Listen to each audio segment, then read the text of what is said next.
Alors L2, c'est pour réaliser un geste sur console et en l'occurrence l'extérieur du pied. On sait, Bruce, que l'attaquant du Barça est un très grand fan de jeux vidéo de foot et on a presque l'impression qu'il joue au foot dans la vraie vie pour améliorer les caractéristiques de son personnage dans le monde virtuel et donc dans le jeu vidéo de foot. Qu'en pensez-vous? Ça peut peut-être influer un peu parce qu'il s'est plaint pas mal de fois qu'il n'avait pas la caractéristique extérieure du pied.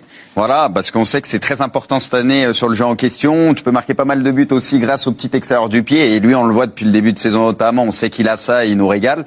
Donc il s'en est plaint pas mal. Donc là, peut-être qu'il force un peu là-dessus, il envoie des caviars toutes les semaines pour leur dire allez, il est temps de me mettre la caractéristique. Et d'ailleurs, il a une nouvelle carte là, il a l'extérieur du pied, donc ça a peut-être fini par marcher. Est-ce que c'est le prototype du joueur de console, le joueur qu'on a envie de choisir, qu'on va choisir en tout premier quand on commence une partie? Là, on le voit à l'œuvre. Alors, il va pas faire un extérieur du pied, mais il va mettre quand même un but absolument magnifique.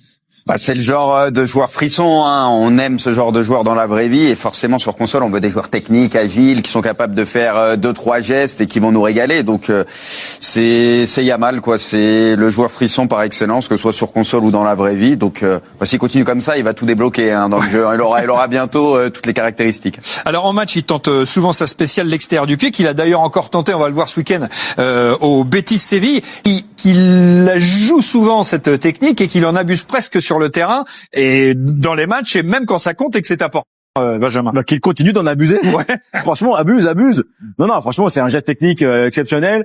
Il est pour moi dans la continuité de ce qu'avait fait avant Quaresma, Modric le faisait beaucoup, Vinicius le fait aussi régulièrement. Vinicius aussi le fait aussi, ouais.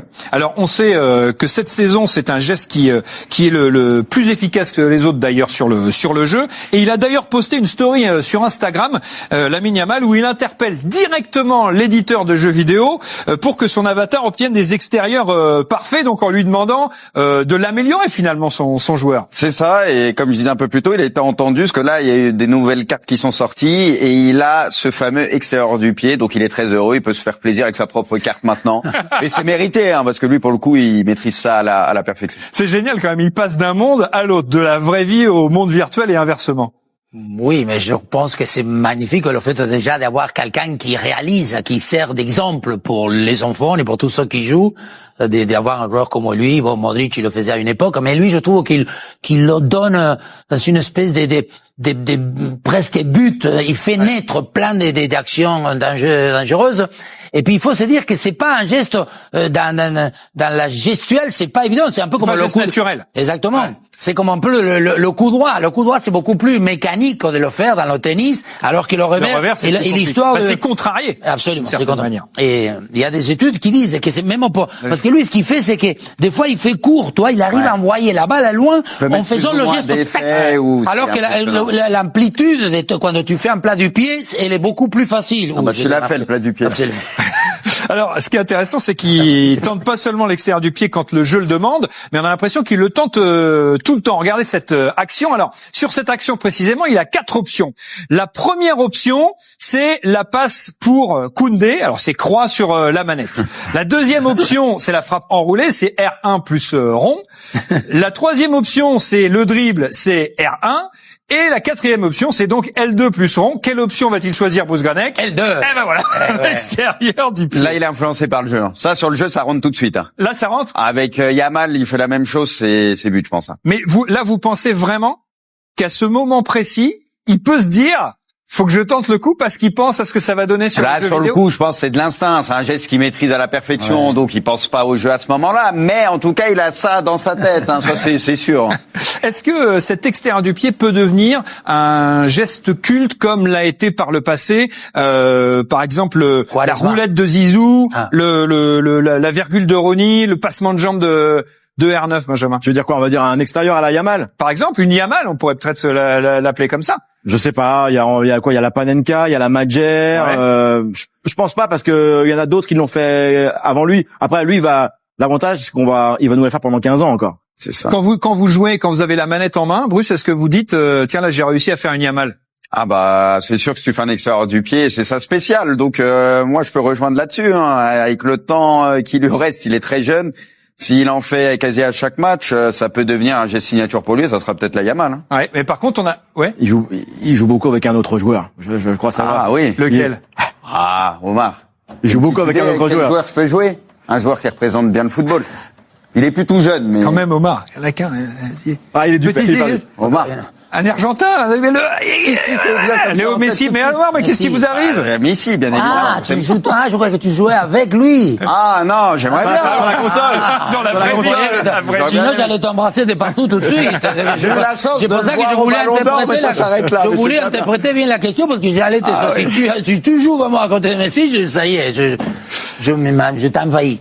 Retour dans la vraie vie. Tourmente sur le terrain. Kylian Mbappé est donc enfin sorti du silence. L'attaquant du Real a accordé une interview à nos confrères de Canal hier. Les Bleus, l'affaire de Stockholm, des sujets de société aussi. Mbappé s'est entretenu longuement avec Mouloud Achour. Il a aussi évoqué sa méforme et la période délicate qu'il traverse depuis plusieurs mois. Écoutez, Omar, est-ce que Kylian Mbappé vous a convaincu au cours de cette interview hier sur Canal? Mais il n'a pas à me convaincre, moi, et le mot convaincu, c'est, je sais pas, je trouve que, encore une fois. Enfin, c'était une interview grand public.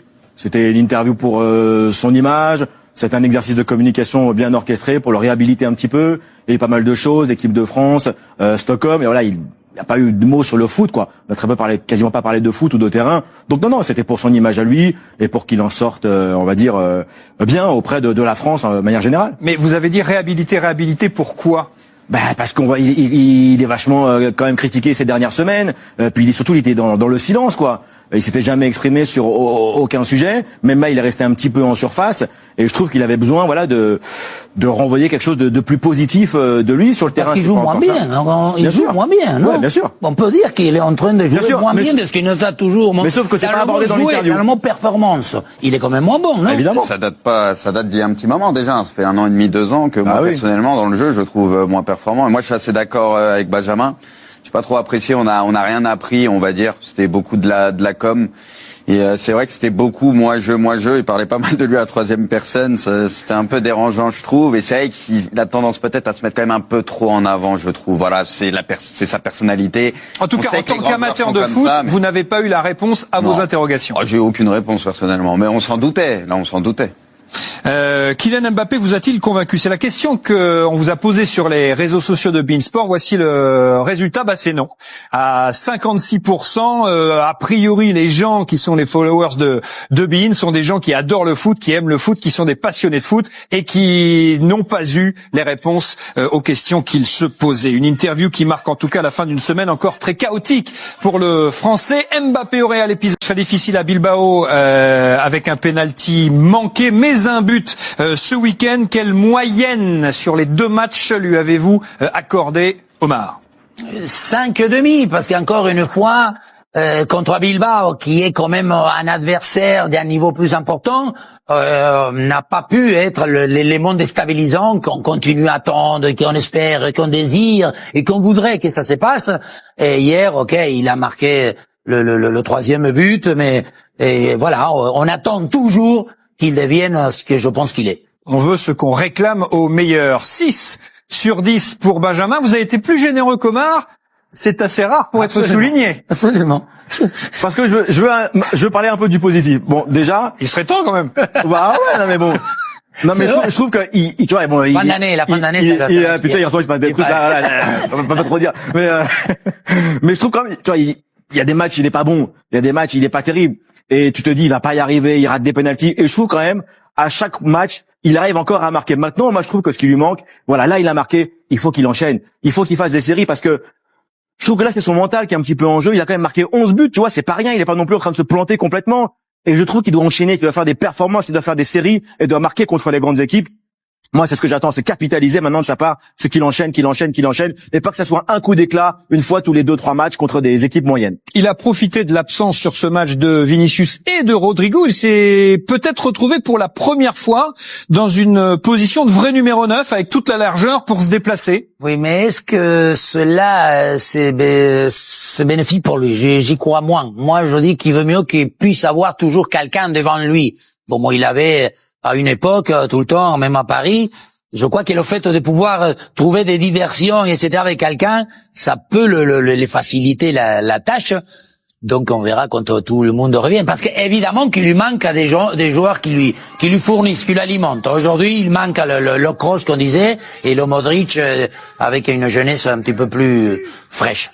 Bruce, vous êtes évidemment un spectateur attentif des performances de Kylian Mbappé depuis le début de saison. Quel sentiment, quelle impression il vous donne? Comment vous jugez les premiers pas? Alors, les premiers pas, il en a fait quelques-uns de plus depuis le début de saison de Mbappé au Real. Très difficile. Dans le jeu, on le voit, même t'as l'impression que le ballon, ça lui brûle un peu les pieds. On le voyait par exemple contre Liverpool, on l'a vu avec les pénaltys, bon, il est pas en confiance, donc c'est pas évident. Là, il met un but, c'est bien pour lui, mais c'est quand même Bellingham, on va dire, qui fait le gros du travail sur les 2 premiers buts, mais c'est important pour lui. Maintenant, faut qu'il enchaîne. Il a besoin en fait d'un match référence où il fait gagner son équipe pour enfin peut-être le lancer. Et pour basculer dans la dimension qui est habituellement la sienne. Après, moi, je faisais partie de ceux qui étaient un peu sceptiques, et moi, je me posais des questions quand il arrive au Real, parce que pour moi, c'est pas un neuf du tout, qu'on a eu souvent ce débat, etc. Vini, tu peux pas lui prendre sa place, même s'il y a toujours des discussions. Vini, pour moi, c'est le meilleur au monde actuellement. Donc ça sera assez compliqué, et c'est vrai qu'il a peut-être perdu un peu d'explosivité ces derniers temps, et il fait un peu moins de différence par sa vitesse. Le jeu du Real n'est pas rodé, il n'est pas tout le temps très bien alimenté ou lancé aussi. Et puis lui, dans le jeu, ça fait un petit moment, on en parlait tout à l'heure, peut-être 1 an et demi, 2 ans, où je le trouve un peu moins bien dans le jeu aussi. Donc ouais, il y a toujours une lueur d'espoir, il y a toujours une petite flamme, il y a toujours une petite étincelle, mais il faudrait que le feu prenne enfin quand même pour Mbappé. Il faut que ça vienne, voilà, je te dis, pour moi, il faut une série, il faut un grand match, qu'il a déjà loupé, hein, le Barça, le match de Ligue des Champions. Je pense que c'est que ça qui va lui redonner la fameuse haute estime. Vous avez peut-être remarqué que Kylian Mbappé a joué avec son maillot rentré dans le short. C'est assez inhabituel. J'adore.